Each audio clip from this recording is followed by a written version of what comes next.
Greetings and God bless. I wanted to do a video because I was watching a podcast where a former government whistleblower, right? So there's all these government whistleblowers, former CIA, former FBI, former FEMA. And so they're spilling the beans, right? But are they really? Are they really former? Are they really whistleblowers? Or are they just part of this planned opposition? I don't know. And I feel caution when there's strange aspects of the interview. Um, and so this latest one, it was on Rogue News, and the name of the podcast begins with a V.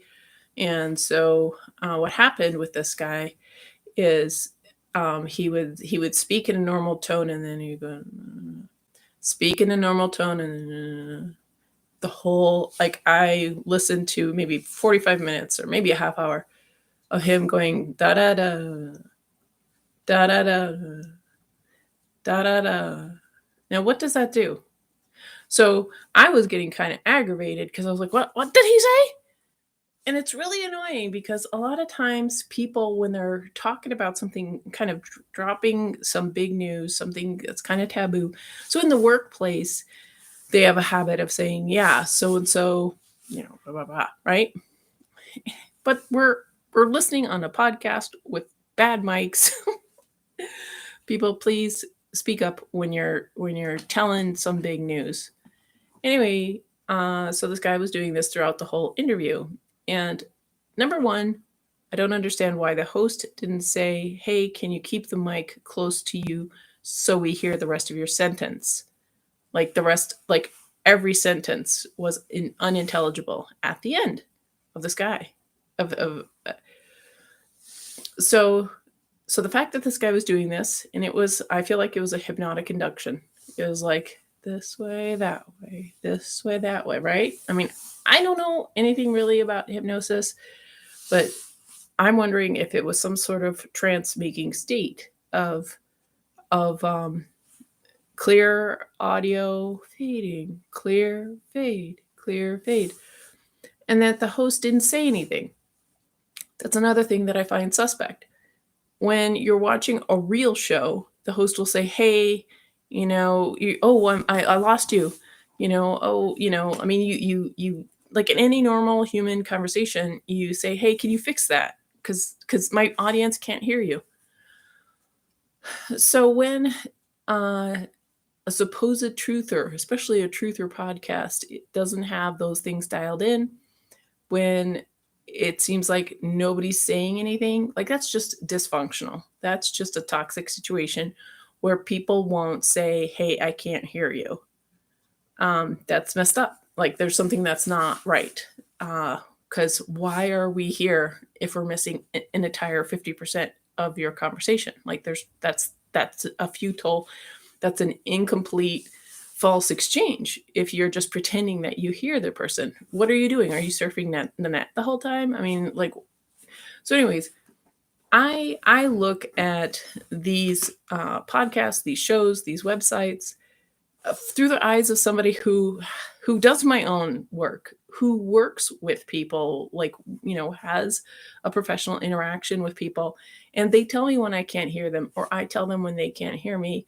And also they point out, hey, the lighting is bad or whatever. And I do the same as well. So when a podcast or a video or whatever, a website, there's something that's weird, there's something that you would not tolerate, you would not do, or you would find annoying if somebody did that to you, I think there's something suspect about that that's information source. And because if they don't care about making you comfortable, if they don't care about making the listener comfortable, making sure that the listener's getting what they need, like some websites, some truther videos are like really weird. It's like all these flashing lights, all these jump cuts, 100 jump cuts in a second or something like that. Or maybe not a second, but really, like, it's not healthy. It's not good for the brain. And I don't know if they're so to me, from what my experience in certain trainings where they did something that they were trying to break down any barriers. And so when when a truther is doing psychological operations on you because they think they're doing it for your own good, I don't think that's appropriate. I don't think that's good. God does not say in the Bible, do psychological operations on the sheep. God doesn't do that. What God does is he says, get to know Jesus, get to know thyself. That's what God does. God does not shove, do like a mental rape of your brain with crazy images, too many lights, just extreme graphics. And so some truthers are kind of, beyond the pale, I guess you could say. I don't even know what that phrase means, but and I know I'm that way too. Like I have stumbled upon some strange stuff, and I can be a little too blunt about disclosing it to other people, but I'm doing it for like a millisecond, right? And then I stop. But when you're watching a video, or especially I feel like it's visual, when there's all these bright lights and or a jump cut of just the most gruesome stuff that you could ever, unthinkable things, um, I would avoid that podcaster or um, that channel, that website, or I would have a lot of caution. And in this day and age, we really should have caution with all media that we approach. In a perfect world, we would pray every time we get on the internet, because this is probably fallen angel technology, the internet, computers. I mean, this is a looking glass. This is a glass mirror. It's probably a scrying stone. Who knows? Maybe this is, excuse me, maybe this is divination that we're doing using the internet. And what I'm saying is, don't trust everybody that you watch. I don't think we should 100% trust any public figure or any alternative news source. Don't even trust me. Like, you need to have a good relationship with yourself and with God, and ask for his guidance and discernment, because I could be mistaken. I could be like, oh, we all need to eat vegan. There was a time where I thought that was right. I thought being a fruitarian was a good idea because I love fruit. And I thought that would be just like super healthy. But now I've understood that fruit, just living on fruit, is too high blood sugar, too high glycemic. And that's not good for my body type. So I can be earnestly mistaken. And I do believe that there's a lot of people on both sides of politics that are earnestly mistaken. And I don't actually know what the answer is. I don't even know what the third alternative is other than Jesus. And I do think we should take care, protect our biology, protect and just do what we've known to do for thousands of years: eat chicken soup, rest, have a good conversation with loved ones, get sunlight. That I do know beyond the shadow of a doubt. And you could stick me in a room of super compromised people with their PCR tests, showing a particularly alarming thing, and I'm sure I'd be fine, because I know how health works. I know how healing works, and it's not rocket science. And it seems like the most stupid people go to medical school, in my opinion. And what's worse are the alternative providers who are sycophants, the alternative practitioners who are like, oh, but like, let's be nice to doctors. I mean, I don't even understand how people could have that sentiment when you've known people who have been injured even before this current crisis. I don't get it. But anyways, maybe, that's why I meet and other people are themselves. Themselves. Okay, so I swallowed that last word, right? But I did it once. When somebody's doing it all the time, I think they're doing some sort of hypnotic induction to get people into a trance.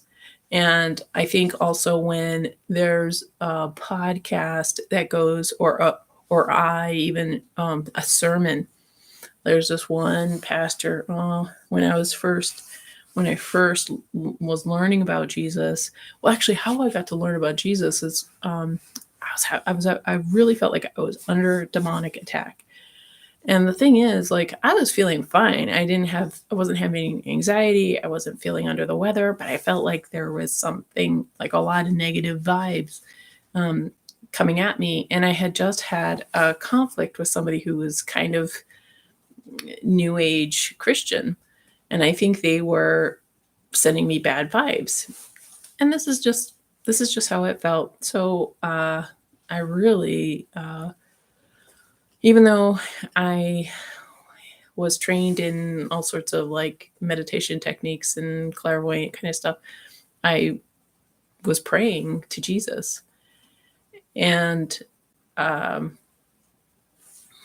and so that just feeling that demonic attack was really pushed me towards Jesus. Praise the Lord.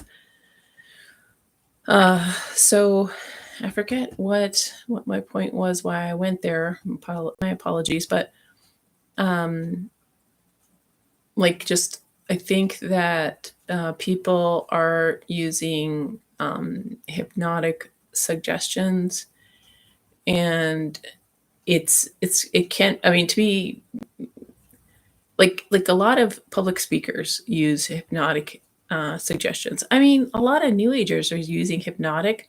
They're using self hypnosis. Trying to be all positive. Sorry about the spam bot there going on there. Um, so there's a lot of self hypnosis and hypnosis that's been going around, and I just think people need to be cautious, even of their favorites. I mean, some of my favorites, they do things that I think are questionable, but there's more. It feels to me like there's more value I get than not. So I kind of stick by kind of some people who kind of mess up. Um, so I just want to encourage you to get closer to Jesus. And I don't, I'm not trying to, encourage people to be paranoid, but we have to be wise as the serpents, excuse me, and gentle as the doves. So I hope this helps. And, take care of yourself. I recommend praying and going for a little walk in nature if the weather permits. And, if you can't go out, try to connect with somebody that you know on the phone or on video conferencing. And if that's too much, then, try to read a book or watch something enjoyable on TV. Just try to take care of yourself. Excuse me. And, have maybe some chicken broth or some vegetable broth. Just try to get connected to yourself and connected to God, because that will help you. So God bless.